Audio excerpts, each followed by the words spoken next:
I'm sure that when you work with the clients that you serve, you notice patterns, you notice things that repeatedly come up that are sticking points for people, stumbling blocks that you see week after week or month after month, ways that people get derailed. And so I just wanted to unpack a few of the ones that kind of get in the way of us as business owners that I think if you can see yourself past, it will make achieving your goal so much easier. So the first is this stigma with free. I think that somewhere along the way, and I know I heard this from a couple of the people who were influential in the industry early on in my time as a business owner, was that, oh, free will devalue your services, and it just didn't make any sense to me, right? Like, it didn't make any sense at all, because I had spent the first leg of my professional life as a college coach. And I think I just instinctively got it that if you get people to campus, then that experience is the difference maker. But, there was this stigma of, oh, but you're devaluing this because you're giving somebody an experience that's free. I'm like, well, if I'm going to buy a car, they don't ask me for like a month of the car payment to allow me to test drive a car. If I'm going to go to a house, they don't ask for that with an open house either, right? They don't say, well, you have to pay the first month's mortgage payment or else we're not going to let you through the front door. Anything that's meaningful, there's like this process that I believe happens in somebody's mind. The first step is there has to be a belief that there's a positive outcome from the interaction, right? They have to believe they're going to get something positive from the purchase, whether it's us buying something in retail or somebody investing in a service. Because if not, they're not going to invest any time, effort, energy, resources. And then the second thing is they give us their attention to learn more. And then the third step, I think in many cases, is they give us some of their time. And I don't know about you, but for me, in many cases, time is a more precious commodity than money, because money's renewable. I can go do something to make more money, but I don't get to have, hey, you know what, 2023 could have been better. I'll just do it over. We don't have that option, right? So the idea that getting somebody in as a guest to experience what we do is only valuable if it's a paid thing is pretty silly. It's the hardest thing, I think, is to get them through the front door, because they've given us their belief that something positive can come from that interaction. They've given us their attention to learn more, and they've given us their time. Those are really three of the four criteria to become a client. The only other thing they have to do is give us their investment, right?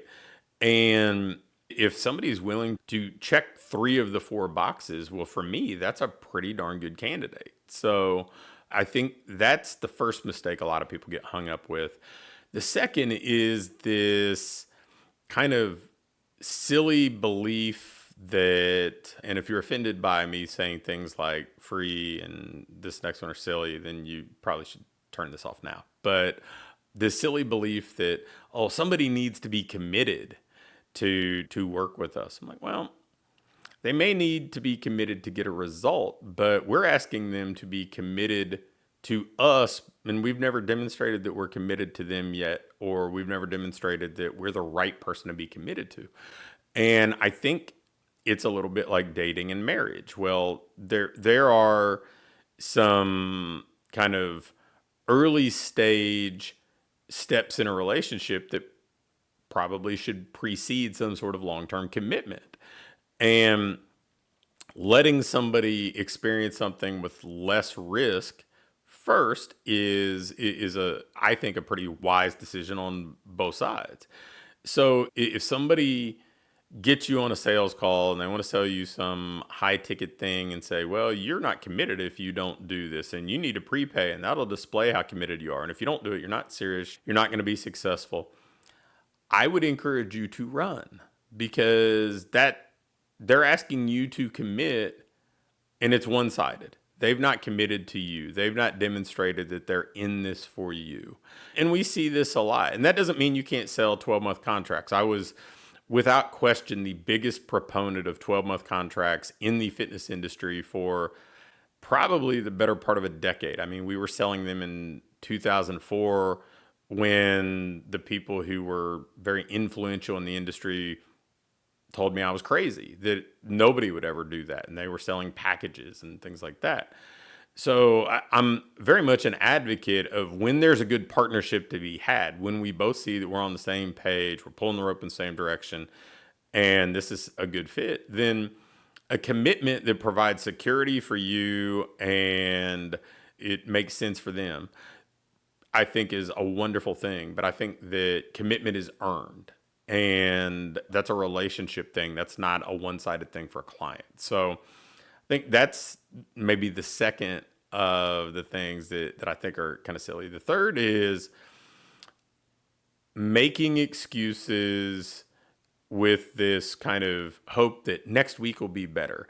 I mean, the number of things that I hear from people saying, well, I have ADHD and so I can't focus and I can't achieve this thing. Or, you know what, this week was just busy.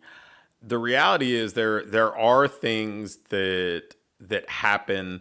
I mean, as I record this, there was just a hurricane that created so much destruction, not only killed people, but turned countless other people's lives and their communities upside down. Those are real, genuine reasons why somebody's not making progress towards where they want to go. But because the week wasn't a blank canvas, or because you have some challenges that, heck, at this point, 75% of entrepreneurs claim to have, it's not enough to prevent you from being successful. It's enough to give you an excuse for not prioritizing the things that were important. And I think that happens time and time again. People just try to kind of rationalize why they're not doing the things that they know they should be doing. Because I don't think that success is often a mystery. I think it's just a willingness to execute the process and be consistent. And that kind of takes me to the next one, is just how sometimes one of the other things that holds people back in our industry is just kind of being hypocritical, right? Like we preach the fundamentals. We say, you know what, eat right, strength train, be active, recover. And they are fundamental things that if you stay the course and you're consistent with those, you're going to look better. You're going to feel better. Your health's going to improve. Your self-confidence is going to increase. Your performance is going to improve. And we say that, and we routinely encourage people to be consistent. Heck, we have frequent sweaters clubs and things like that where we're trying to engage people to show up 8, 9, 12 times a month. And then when it comes to our own business, we avoid the fundamentals. We avoid consistency. We don't do the things that we encourage our clients to do. We don't get out of our comfort zone and do things that are challenging for us, things that frankly aren't all that hard, but they're just not our norm, like planning our week in advance, or planning the day the night before, or marketing consistently. We don't do that stuff because it's just not what we've always done. So it's uncomfortable. It doesn't mean it's hard, but it's just not comfortable for us yet. But then we go to work and we tell people to get out of their comfort zone and persevere and be committed and commit to the fundamentals or adhere to the fundamentals instead of chasing shiny objects and fads. So these are the things that people get stuck on more than about anything else. I mean, sure, there are tactical things like they try this marketing tactic or that marketing tactic instead of understanding that, man, the tactic is in some ways kind of irrelevant. It's you're serving people and people are all around you. Go connect with people, invite them in to experience what you do a good job and get them to stay and get them to introduce you to more people to invite in. So it's some of that stuff. It's not that we don't choose the right tactic. It's that we don't stay the course to execute the tactic. So if you are stuck, I would look at the things that I just alluded to first before I'd start trying to chase the next Facebook ad driven marketing tactic, or think that you need to completely reinvent things, or think that it's a bad location or something that's holding you back. Now, sometimes it's just doing the basics and being consistent with them. If you do that stuff, that eliminates at least 80% of the roadblocks you'll encounter.